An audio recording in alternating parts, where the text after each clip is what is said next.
এবার বাঁধাকপির মধ্যে দুটো ডিম ফাটিয়ে দেবো, গ্রেট করা রসুন কুচি, গ্রেট করা আদা কুচি, একটু মিক্সিতে চপ করে নিয়েছি সেই পেঁয়াজ চপ, সামান্য লঙ্কার গুঁড়ো দেবো, যেহেতু কাঁচা লঙ্কা কুচি দেবো বলে কাঁচা লঙ্কা কুচি, স্বাদ অনুযায়ী লবণ, হাফ টিস্পুনের মতন জিরে গুঁড়ো আর হাফ টিস্পুনের মতো ধনে গুঁড়ো মিশিয়ে নেব। এটা হাত দিয়ে করলে খুবই একটা ভালো হয়। ভালো করে চারিপাশ ভালো করে মেখে পরে মিশ্রণটা ঢেলে নেব।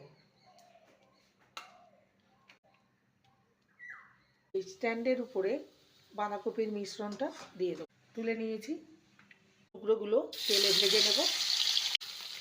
আলুগুলোকে ভেজে নিয়ে গোটা তেজপাতা, চপ, আদা রসুন বাটা, টমেটো, ধনে গুঁড়ো, জিরে গুঁড়ো, লঙ্কার গুঁড়ো, লবণ, গরম মশলা দিয়ে দেবো। ডিম, বাঁধাকপি